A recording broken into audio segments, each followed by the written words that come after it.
성경 봉독하겠습니다. 고린도전서 2장 13절, 고린도전서 15장 44절입니다. 우리가 이것을 말하거니와 사람의 지혜에 가르치신 말로 아니하고 오직 성령의 가르치신 것으로 하니 신령한 일은 신령한 것으로 분별하느니라. 아멘. 그 다음 읽어보겠습니다. 육의 몸으로 심고 신령한 몸으로 다시 사나니 육의 몸이 있은즉 또 신령한 몸이 있느니라. 아멘. 말씀의 주제는 신령한 자입니다. 신령한 자. 우리의 몸이 있는 것처럼 신령한 몸이 있다 했습니다. 그리고 신령한 것은 신령한 것으로 분별해야 된다 했습니다. 하나님 섭리 역사를 육의 생각으로 분별한 것입니다.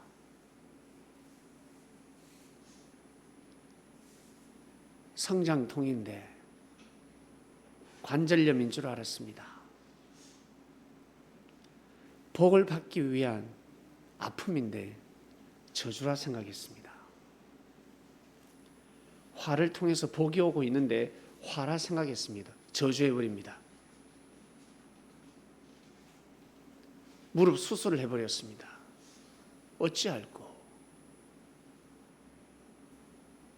무릎이 아파서 수술해버렸습니다. 성장통인데 다 큰 줄 알았는데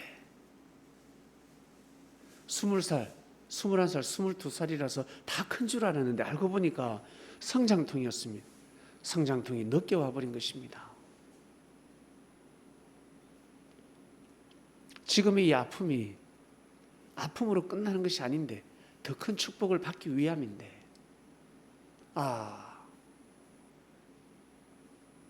아들이 다쳤습니다. 뛰어오다가 발을 삐걱했습니다. 어떻게 이럴 수 있을까? 내가 기도를 열심히 했는데 사람에게 봉사도 하고 교회 봉사도 하고 열심히 했는데 내 자식이 왜 다쳤을까? 어떻게 이럴 수 있을까? 실족해버립니다. 나는 왜 이렇게 아픔의 연속일까? 알고 보니까 물놀이 가는 것이 취소가 되었고, 취소가 아니지 가고 싶어도 갈 수 없습니다. 다리를 다쳐서. 그 자리에 갔더라면 물에 빠져서 죽을 뻔했습니다. 화가 빗게 간 것이며 이 일을 어찌할꼬. 예수님께서는 제자들에게 조목조목 하나님의 섭리 역사를 가르치셨습니다. 참하라 하였습니다. 베드로야, 너는 490분 참고, 그리고 너희들은 49분 참아라. 참아야 된다. 용서해 주라. 어떻게 용서해 줄 수 있습니까? 용서해 줘야 돼. 그것이 복이 되어서 오는 것이야. 그 화가 복으로 둔갑해 버리는 것이야. 알겠니?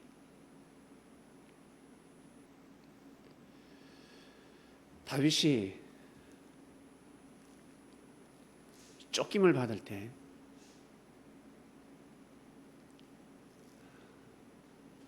얼마나 힘들었을까? 거진 10년 동안 8년에서 10년입니다. 도망 다녔습니다. 그런데 그 화가 결국 복이 되었습니다. 본인이 왕자에 앉아서 정치를 해나가는데 아주 요긴하게 쓰임을 받았습니다. 연단을 받았기 때문에. 무슨 어려움이 있을까? 한번 생각해 보세요. 죽음의 위기까지 정말 일촉즉발이었습니다. 죽을 수밖에 없었습니다. 근데 살았습니다. 그보다 더 어려운 일이 뭐가 있습니까? 네.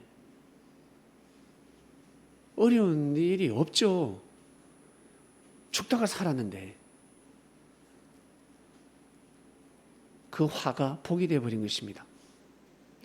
그러다 다윗의 실수로 인해서 민심이 돌아가고 하나님 운세권이 떠납니다. 몇 년을 준비한 압살롬, 결국 쿠데타를 일으킵니다.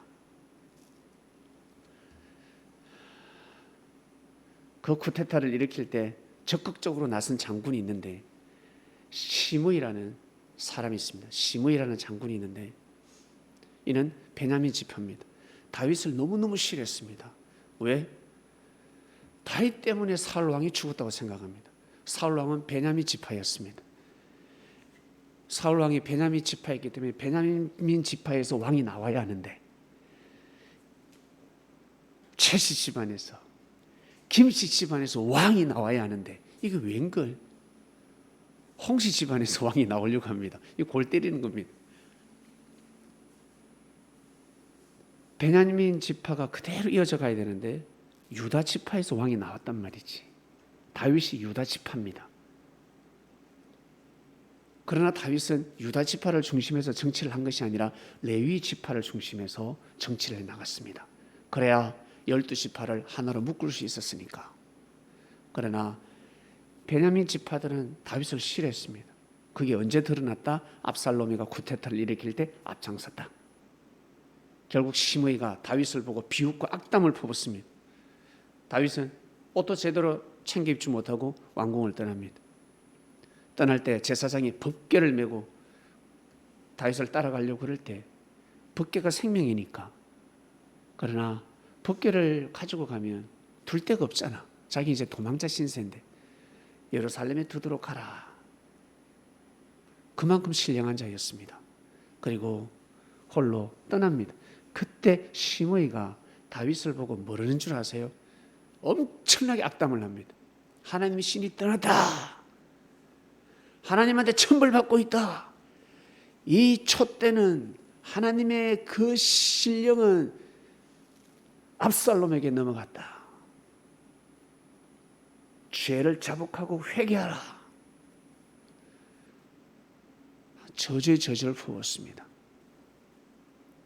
그때 다윗의 충신이 저놈을 죽여버릴까 했을 때 다윗이 말렸습니다.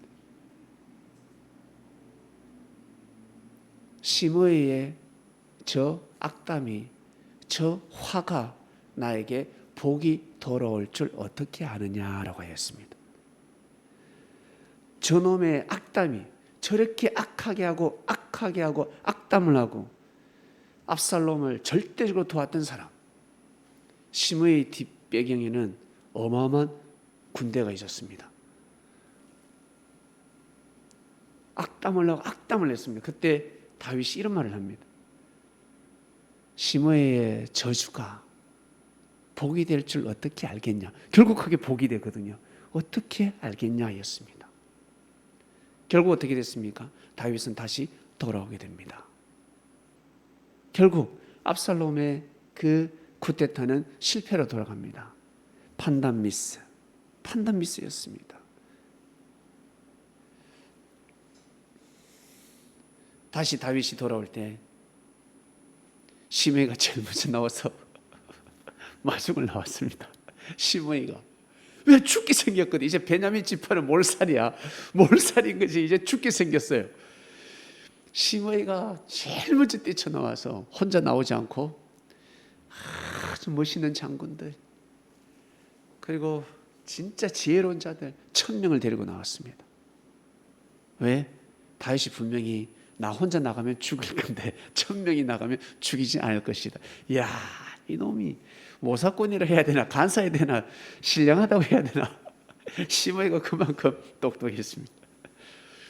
불불 떨면서 다윗에게 무릎을 꿇습니다. 왕이시여, 저를 용서하소서. 제가 그때 미쳤나 보입니다.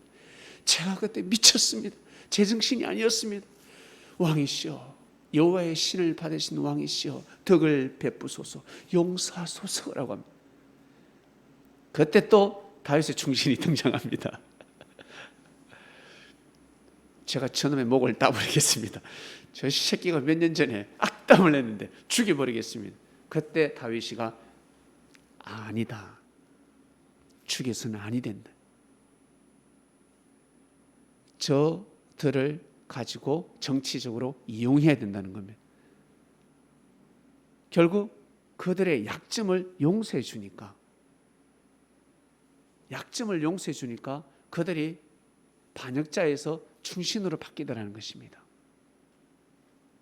온 이스라엘 백성들이 다 알게 되었는데, 그리고 다윗의 덕이 온 천하에 울려 퍼집니다. 다윗이 신령했기 때문에 여러분 그 결정을 할 수 있었습니다. 죽일 수 있었습니다. 몇만 명도 죽이는데 그 1000명을 죽이지 않았습니다. 그리고 시므에게 다시금 기회를 줍니다. 충신이 되도록 하라. 이제는 어때요? 큰 죄를 범했기 때문에 조그마한 죄도 범하면 어때요? 죽는 겁니다. 그러니 티끌 하나 없이 살려고, 눈에 티 하나 들어오지 않게 살려고 무단히 애를 썼다는 거 아니겠습니까? 그러나 다윗은 죽을 때 솔로몬에게 아들아 시므를 조심하라. 베냐민 지파를 조심하라. 결국 어때요? 참 신기하지. 베냐민을 뭐라 했습니까? 야곱이가 축복할 때 일이라 표현했습니다. 물어뜯는 일이라 표현했습니다. 그죠? 베냐민을 물어뜯는 일이라 표현했습니다. 결국 어때요? 하나님 역사를 물어뜯더라는 거죠. 그러나 다윗은 신령함이 임했기 때문에 그러한 정치를 하였습니다. 이것이 여러분 우리 삶 가운데도 축소판으로 내려오지 않겠습니까? 여러분 살다 보면 여러분이 보기에 악인들이 있습니다. 현재 악인들이 있습니다. 여러분에게 잘해주면 선인이고 여러분에게 못해주면 악인입니다. 여러분에게 잘해주면 친구고 여러분에게 못해주면 저 새끼 원수다라고 합니다. 여러분을 위해서 좋은 말을 하면 좋은 친구예요. 여러분을 위해서 나쁜 말을 하면 나쁜 친구가 되는 것입니다. 우리는 그러한 주관권에서 살아가고 있습니다. 그러나 그리스도인들은 이 틀에서 벗어나야 합니다. 자기 생각에서 벗어나야 합니다. 비록 나에게는 해를 끼쳤지만 내가 좋아하고 내가 존경하는 사람을 같이 존경하고 있습니다. 나보다 더 헌신해 주고 있습니다. 예를 들어서 막내 동생이 나하고는 원수인데 엄마 아버지에게 잘하고 있습니다. 나한테는, 큰형한테는 못하는데 아버지 엄마한테는 나보다 너무 더 잘하고 있습니다. 그러면 어때요? 인정해 줘야 되는 것입니다. 부모 앞에서 욕하면 안 된다는 것입니다. 이 말씀이 이해가 가십니까? 하나님 섭리를 하실 때 여러분 자기 생각으로 모든 것을 판단해 버립니다. 나한테 잘해주면 좋은 사람, 나한테 웃으면 좋은 사람, 나한테 인사 안 하고 나한테 어때요? 나를 무시하면 저 사람은 건방진 사람이라고 해버립니다. 그러면서 자기 갈 길을 더 부지런히 가야 되는데 자기가 가던 길을 멈춰버리고 어때요? 막 욕을 하기 시작합니다. 혼인잔치는 여러분 어떻습니까? 혼인잔치 신부가 신랑이 지금 혼인잔치에 가고 있습니다. 결혼식장에 가고 있습니다. 어떠한 일이 있어도 멈춰서는 아니 됩니다. 누구하고 싸우면 아니 된다는 거예요. 좋다고 해서 거기서가 헬렐렐렐렐렐 약장수 공연을 봤어도 아니 됩니다. 좋은 일이든 나쁜 일이든 무조건 가야 합니다. 신랑 신부는 그 장소에 가야 합니다. 신부는 신랑을 만나러 가야 하고 신랑은 신부를 데리러 가야 합니다. 믿습니까? 하나님의 섭리 역사를 예수님께서는 혼인잔치를 비유하셨습니다. 그리고 쟁기를 잡고 뒤를 돌아보지 말라 했습니다. 앞에서 소가 밭을 갈고 있는데 쟁기를 잡은 자가 뒤를 돌아보셔야 되겠냐? 큰일 난다. 앞만 보고 가야지. 멈추면 아니 되는 것입니다. 뒤를 돌아보지 말라는 것입니다. 롯의 아내는 뒤로 돌아보는 바람에 소금기둥이 되었다고 합니다. 이 진짜 뒤로 돌아봤을까요? 예? 밀키스. 뒤로 돌아봤을까요? 예? 음료수 먹고 싶어서? 물 먹고 싶어서? 그게 아니라는 거죠. 왜 뒤를 돌아봤을까? 전기를 잡고 뒤를 돌아보자 하는 말씀과 똑같습니다. 섭리를 역경하는 생각을 했다는 거예요. 딴 데 봤다는 거지. 앞을 봐야 되는데 딴 데 봤다는 거지. 눈이 딴 데 본 것이 아니라 다른 생각을 했다는 것입니다. 보는 대로 생각이 돌아가는 경우가 있습니다. 지금 잘못 보고 잘못 판단하고 있다는 것입니다. 사랑하는 그리스도인 여러분, 신령한 자는 함부로 판단해서는 아니 됩니다. 나 신령한 자다. 여러분, 신령한 자는 함부로 판단하지 않습니다. 신령한 자가 되고 싶다면 절대 함부로 판단해서는 아니 됩니다. 함부로 판단했을 때 실수, 쏘리, 미안. 빨리 생각을 돌이켜야 합니다.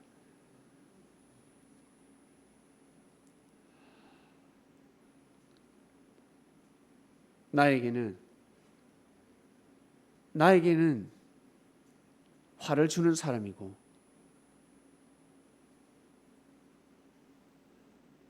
나에게는 원수가 아닌 원수인 것 같지만 하나님이 그 사람을 쓴다 그러면 할 말이 없습니다.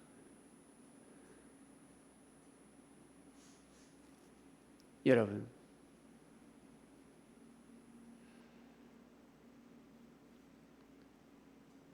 정치인 어떻습니까?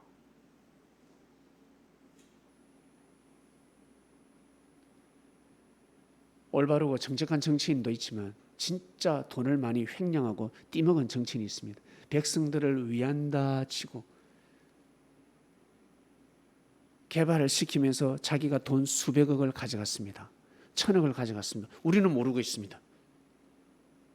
그런데 그러한 사람에게 우리는 고개를 숙이고 있습니다.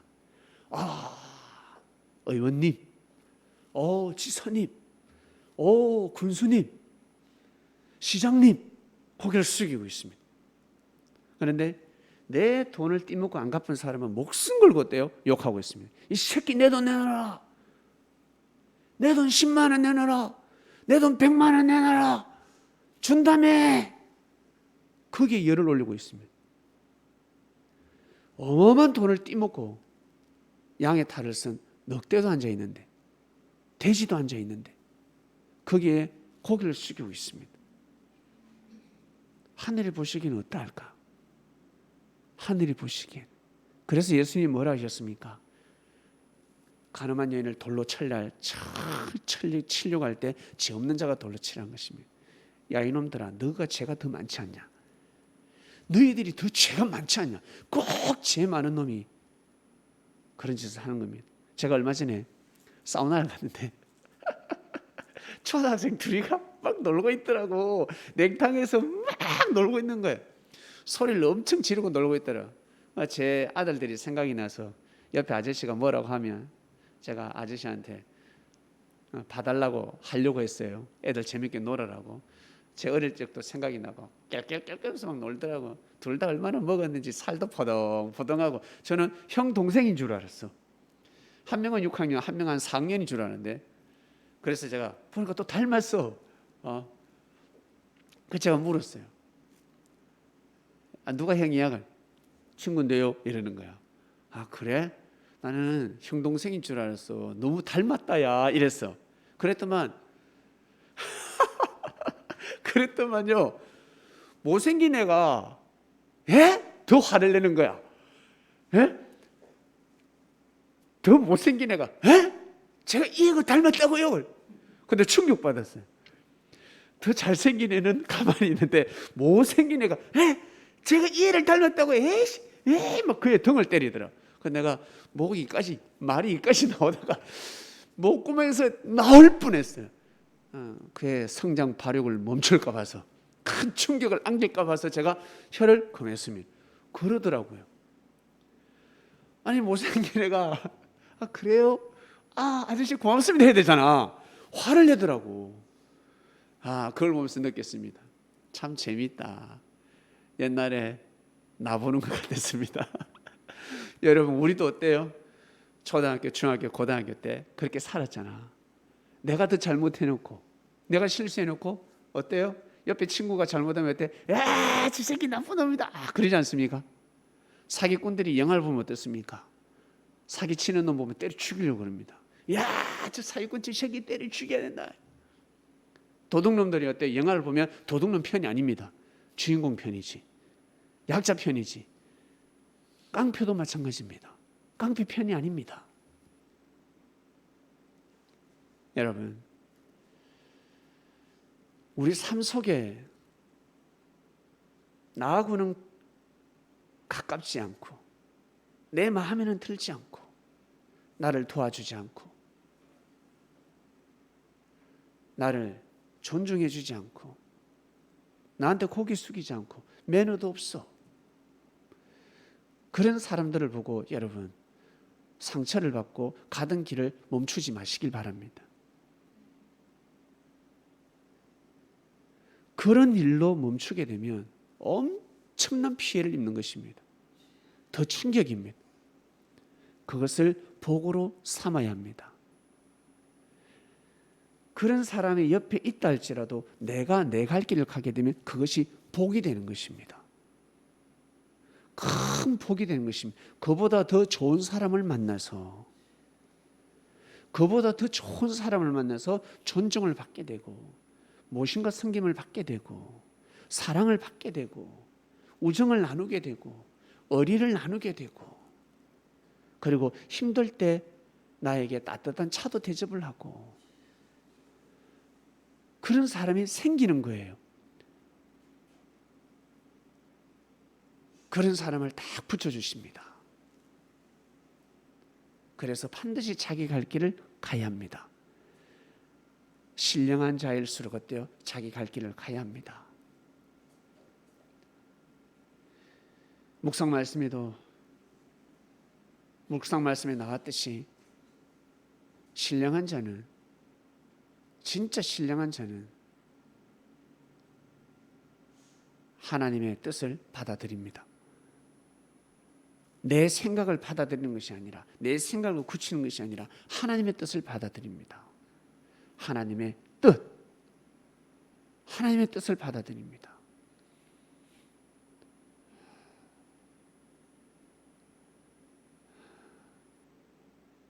이 시대 하나님의 뜻도 알게 되었고 그리고 여러분 개개인을 향한 하나님의 뜻이 있을 것입니다.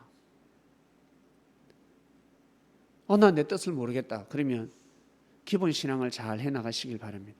기본적인 것을 잘 해나가다가 보면 기본적인 것을 정성 들여서 해야 됩니다.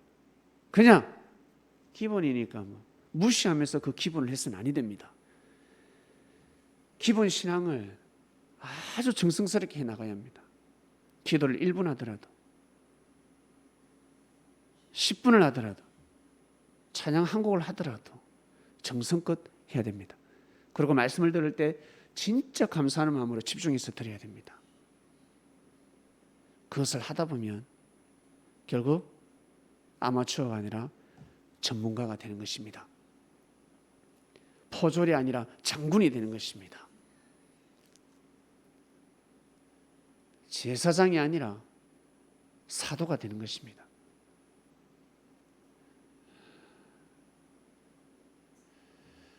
이번 주 말씀은 신령한 자입니다. 여러분, 나는 정말 신령한 자가 되고 싶다. 나는 정말 신령한 사람을 만나서 내 미래를 쪽집게처럼 맞춰주는 사람 없을까? 그런 사람은 찾지 마시길 바랍니다. 그런 사람은 신령한 사람이 아닙니다. 하나님을 믿고 섬기는데 부족함이 없다. 내가 구원의 길을 가고 있구나. 그리고 나를 향한 하나님의 뜻이 이것이구나. 그것을 알면 여러분 정말 신령한 삶을 살고 있는 것입니다. 진짜 신령한 자가 된 것입니다. 그래서 그러한 삶을 살면 일반적인 어려움이 이제 아닙니다. 더 많은 축복, 더 많은 자유를 누리면서 살아가는 것입니다. 진짜 축복이 무엇입니까? 자유입니다. 자유. 육신의 자유, 영혼의 자유. 자유입니다. 자유로운 삶이 되는 것입니다. 돌이 많다고 해서 자유로운 삶이 될 것 같아요? 마구제비로 여행 다닌다고 해서 그게 자유로운 삶이 아니라고. 어딜 가나 깝깝해. 어딜 가나 갇혀 있는 것 같아. 가슴이 답답해. 좋은 옷을 입어도 좋은 집에서 자도 깝깝해. 행복하지가 않아. 그럼 자유가 없는 거지. 그게 자유가 아니란 말입니다. 진짜 행복은요, 자유입니다. 자유롭게 살아가는 사람은 그걸 몰라서 그래요. 민주주의 사회에서 제일 큰 행복이 무엇입니까? 자유라고. 사람들은 돈 잘 먹고 잘 사는 거라 그러는데 그게 아니란 말입니다. 자유롭게 사는 것이, 자유롭게 사는 것이, 내 몸 어디 구속되지 않고 내 마음껏 다닐 수 있고, 자고 싶을 때 자고, 일하고 싶을 때 또 일을 하고, 나머지 그 시간 내가 활동을 하고, 산에 가고 싶으면 산에 가고, 지역을 떠나서 여행도 가고 싶고, 그 육신의 자유 아닙니까? 그러나 저 북한은 그런 자유가 없습니다. 사람들 많이 모여서 집회도 못합니다. 중국도 마찬가지. 집회를 할 수가 없습니다. 일본도 마찬가지. 많은 사람들 모여서 찬양 못합니다. 공안이 바로 경찰이 떠버립니다. 정말 우리는 자유로운 곳에서 살고 있습니다. 육신이 자유롭습니다. 이제는 혼이 자유로워야 되지 않겠습니까? 마음이 자유로워야 됩니다. 자유롭게. 그렇게 자유로운 삶을 살다 보면 나중에 영혼, 신령한 몸이 자유롭게 살게 되는 세상을 맞이하게 될 것입니다. 하나님 아버지 감사합니다. 신령한 자, 정말 우리를 이때에 태어나게 하시고 이때 그리스도의 역사를 이어가게 하시고 말씀의 떡을 떼며 찬양하게 하시고 말씀 앞에 고개를 숙이게 하시며 영으로 오신 예수님을 맞아 예수님을 볼 수가 없습니다. 못 본다고 해서 예수님이 없는 것도 아니요, 오지 않는 것도 아니요, 재림 안 한 것도 아닙니다. 예수님은 이미 임하셨습니다. 임재하셨습니다. 영으로 오셨기 때문에 모를 뿐입니다. 그러나 우리는 금송아지를 만들지 아니하고 영으로 오신 예수님을 모시고 우리가 말씀을 중심에서 살아가고 있습니다. 신령한 자가 되게 해주셔서 진심 이름으로 감사함을 드립니다. 육적으로 육신의 삶만 생각하는 것이 아니라 신령한 몸을 생각하며 신령한 삶을 살아가게 해주셔서 진심으로 감사합니다. 이 삶이 잘 이어질 수 있도록, 끊어지지 않도록, 멈추지 않도록 이 말씀을 듣는 그리스도인들에게 다 역사하여 주시옵소서. 도와주시옵소서. 감사합니다. 예수님의 이름으로 기도드립니다. 아멘.